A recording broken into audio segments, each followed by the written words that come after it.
only by bringing value to a certain type of customers and solving their problems or making their lives easier in one way or another, you're going to be able to build a successful product and potentially a successful business behind it. So in the world of tech companies, in the world of products and product management, you're going to hear a lot of talks about value. What is value for your customers? What is a value proposition? And what do we mean all this time that we are talking about value, and why do we put so much emphasis on this word?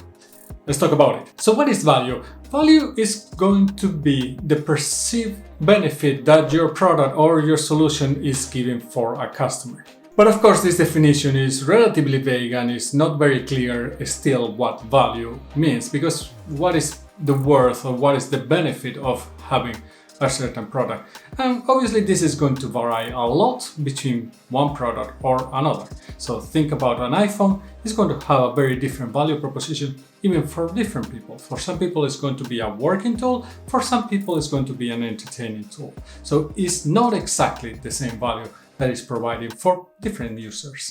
And the same basically applies to any other product, and not only tech products. So let's start with the easiest, at least in my opinion, the easiest way of breaking down what value means. So first of all, you are going to have typically two types of customers. So in some cases, companies are going to build products that address B2B situations, so a business selling to another business, or in other cases, businesses are going to sell directly to consumers. This means a B2C situation. And why these two are very different situations? In B2C, it's probably the one that sometimes might be a little more difficult to explain. Here, many times what products are going to do is that products are going to focus in one way or another. They're going to make you feel better. These products can be also something that you need on your regular life for one reason or another. And many products are going to be built to entertain you or to serve some need that you might not even know that you have. And of course, these products are going to make your life easier. So products like Google search are going to make your life easier, because finding information through Google is going to be much easier than just trying to figure things out on your own. Products that entertain you or make you feel better might be sometimes things like, well, YouTube. Many people come to YouTube because they actually want to be entertained and they want to have a good time. Sometimes people will come to YouTube to learn something and learn how to do some things. In this case, YouTube is going to serve more like an education purpose. You can see that the same product can serve different situations, even within B2C. When it comes to B2B, value is going to be a much more straightforward thing. Because in most of the cases, what a product is addressing a B2B situation, what they're going to do or address these products is that they are going to typically offer a product that is going to make your processes better or more efficient or faster, whatever is it. This means that these products are going to have a direct impact on potentially the revenue, the time that a company has to spend on certain operations, and different things that make it much easier to evaluate the value of implementing or starting to use that product.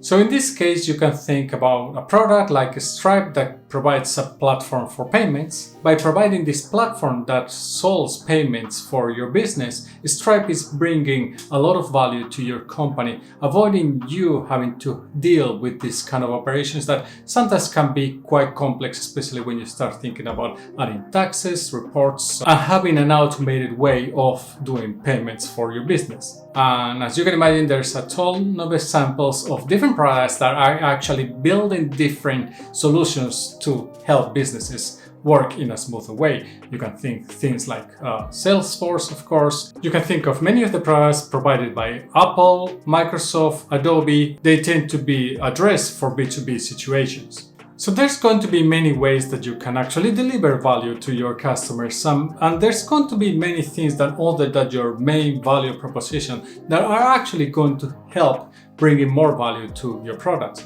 These things can be sometimes things like design. Potentially your product is already solving a substantial problem for a B2B case, but if you have a better design than your competitors, you might even be offering a better value than your competitors are offering because your design is making it much easier to work with your product than with a competitor's product. Others could be things like performance, customer service, quality of your products, and so on and so forth. So in the end, value can be a very subjective thing, and it's going to depend a lot on the product and the user personas that you are serving to, and especially if you are focusing on more of a B2C situation or a B2B situation. This is why maybe value sentence is not that well understood, or when people talk about value, it's not so obvious or not so easy to explain. But in the end, only by bringing value to a certain type of customers and solving their problems or making their lives easier in one way or another, you're going to be able to build a successful product and potentially a successful business behind it. Value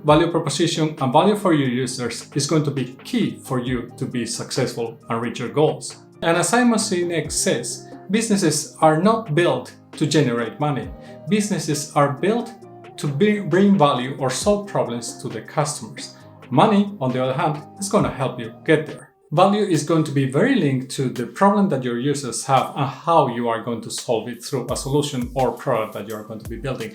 I have a video that talks more about this topic. I will link it here if you want to take a look. I will see you in the next video, and remember, stay safe.